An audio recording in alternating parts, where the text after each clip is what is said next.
Hola a todos, hoy vamos a hablar de anestésicos locales. Los incas ya habían descubierto una forma de anestesia local y utilizaban las hojas de la planta de coca para aliviar algunos dolores e incluso realizar pequeños procedimientos más invasivos.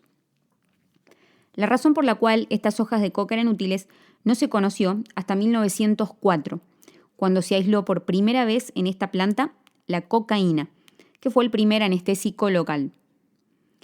Los anestésicos locales son un grupo de fármacos que comparten la misma estructura.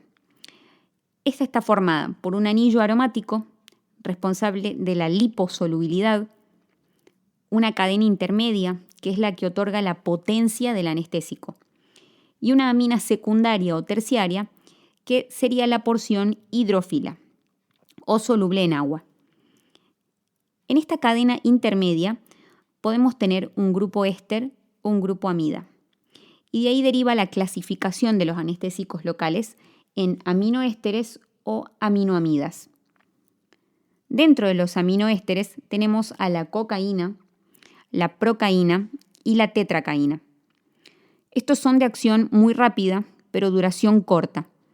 Y al día de hoy solo se utiliza la procaína en forma de gotas para anestesia oftálmica y la tetracaína en geles o ungüentos.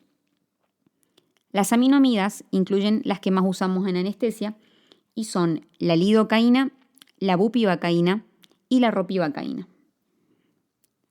Los anestésicos locales, como el nombre lo dice, se administran de forma local en el lugar que se quiere anestesiar, ya sea por infiltración, en bloqueos neuroaxiales o bloqueos periféricos.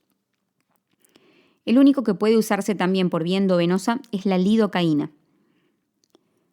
Para entender el mecanismo de acción, primero recordemos el concepto de pK, que es el pH al cual un fármaco tiene la mitad de sus moléculas ionizadas o con carga eléctrica y la otra mitad no ionizadas o sin carga eléctrica. Mientras más grande sea el valor del pK de un anestésico local, mayor cantidad de sus moléculas van a estar ionizadas, es decir, con carga eléctrica. Pero sabemos que estas moléculas con carga no pueden atravesar la membrana. Tienen que volverse neutras o no ionizadas primero. Es por esto que anestésicos como la bupivacaína, que tiene un pK más alto que la lidocaína, por ejemplo, va a tardar más tiempo en iniciar su efecto y este a su vez va a durar más. Los anestésicos locales actúan sobre la porción intracelular de los canales de sodio. Entonces, las moléculas de estos fármacos que no estén ionizadas ni unidas a proteínas son las que atraviesan la membrana e ingresan al espacio intracelular. Ahí se combinan con un hidrogenión y forman un complejo que es el que se une al receptor del canal de sodio y así lo inactiva. De esta forma se bloquea la transmisión del impulso nervioso y doloroso. Los distintos tipos de fibras nerviosas van a bloquearse en orden distinto según su grosor y su grado de mielinización. Recordemos que teníamos fibras nerviosas con capa de mielina y las que no la tienen, que se llaman amielínicas. Las primeras fibras en bloquearse son las B, lo que produce vasodilatación. Le siguen las A delta y las C, con pérdida de la sensación de la temperatura y de la sensibilidad dolorosa. Luego las A gamma, con pérdida de la propiocepción. Las A beta, con pérdida de la sensibilidad del tacto y de la presión. Y por último, las A alfa, que dan bloqueo motor. Vamos a ver primero la lidocaína. Su presentación comercial más frecuente es en ampollas al 1%, que traen 10 miligramos por mililitro, y al 2%, que traen 20 miligramos por mililitro. En algunos casos puede traer agregado de epinefrina. El propósito de este agregado de epinefrina es producir una vasoconstricción en el sitio de aplicación. De esta forma, el anestésico se absorbe más lento y dura más tiempo.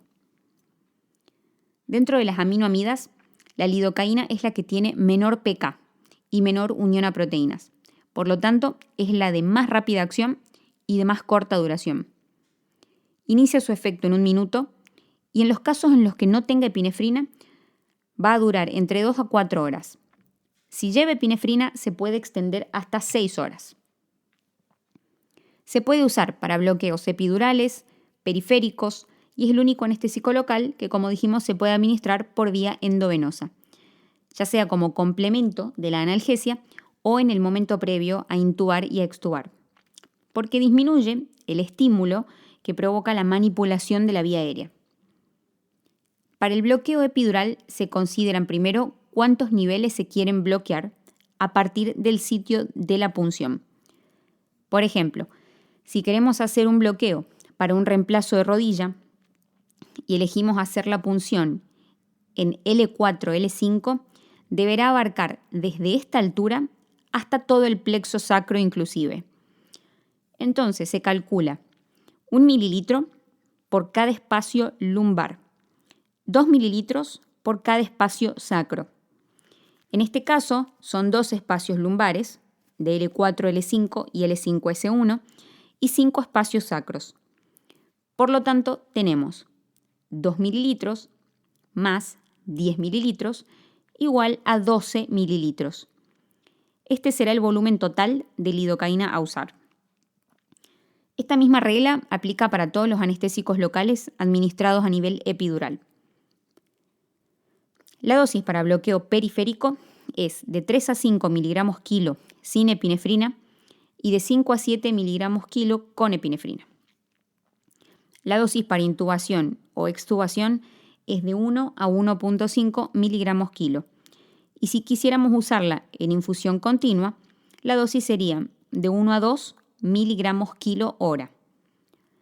Se metaboliza en el hígado en 2 metabolitos activos, la monoetilglicina, que rápidamente se inactiva, y la silidina, que si llegase a acumularse, podría causar arritmias y convulsiones.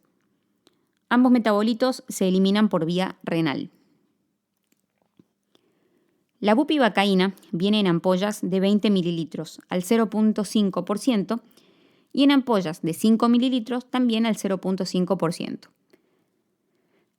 En ambos casos tienen 5 miligramos por mililitro.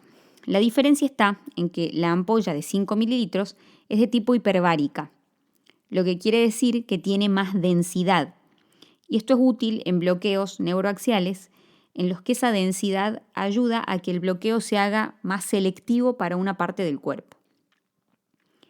La ampolla de 20 mililitros puede venir con agregado de epinefrina también. La bupivacaína tiene una mayor unión a proteínas, sobre todo a la alfa-1 glicoproteína ácida, y un pK elevado. Por lo tanto, va a demorar más en iniciar su efecto y va a ser más duradero. Se la puede usar en bloqueos intratecales, la famosa anestesia raquídea, bloqueos epidurales y periféricos. El inicio de acción es de 5 a 10 minutos y la duración va a ser, en un bloqueo neuroaxial, unas 3 a 4 horas.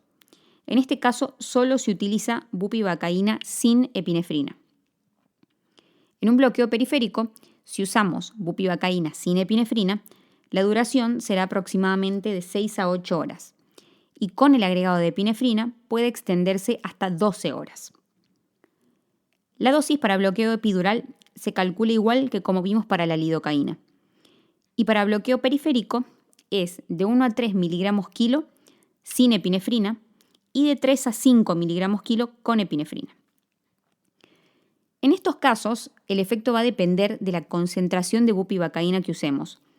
Si, por ejemplo, la diluimos al 0.125% o al 0.25%, el bloqueo va a dar analgesia, pero conserva la parte motora. En cambio, si las concentraciones son del 0.5% o mayores, vamos a tener analgesia, pero también bloqueo motor. El metabolismo de la bupivacaína es hepático y su eliminación es renal. Por último, tenemos a la ropivacaína. Esta viene en ampollas de 10 y 20 mililitros y pueden ser al 0.5% y al 0.75%. En cuanto a su inicio de acción y duración, es igual a la bupivacaína. La diferencia está en que la ropivacaína es menos arritmogénica y su metabolismo y eliminación son un poco más rápidos. A su vez, tiene un efecto vasoconstrictor de por sí sola.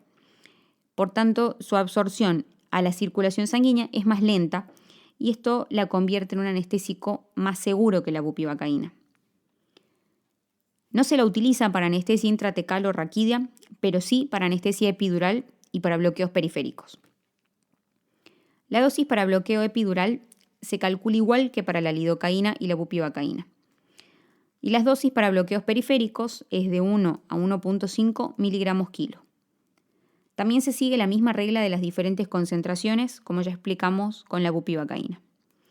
Su metabolismo es hepático y su eliminación es renal.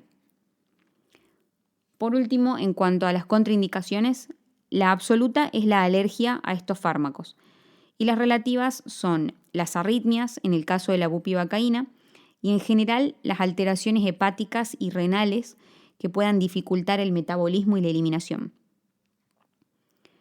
En cuanto a las reacciones adversas, la más importante es la intoxicación por anestésicos locales, que se produce cuando se administra accidentalmente por vía endovenosa la bupivacaína o la ropivacaína, o cuando se administra cualquiera de los anestésicos locales en su sitio correcto, pero en dosis superiores a las dosis máximas.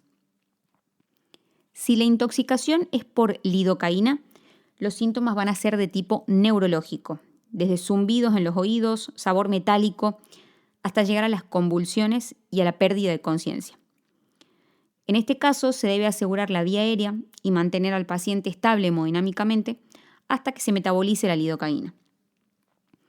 En el caso de la bupivacaína y la ropivacaína, la intoxicación es mucho más grave y sus síntomas inician con sabor metálico, visión borrosa, zumbidos en los oídos y luego afectan al corazón, produciendo arritmias hasta llegar al paro cardiorrespiratorio. En estos casos hay que iniciar maniobras de RCP y administrar intralipid al 20% a dosis de 1.5 mililitros por kilo y luego continuar con una infusión de 0.25 a 0.5 mililitros kilo minuto hasta que se recupere la circulación o hasta alcanzar la dosis máxima de 8 mililitros por kilo. Es fundamental tratar los problemas que deriven de esto, como la inestabilidad hemodinámica, nuevas arritmias, etc. Bueno, eso es todo. Muchas gracias y nos vemos en el próximo.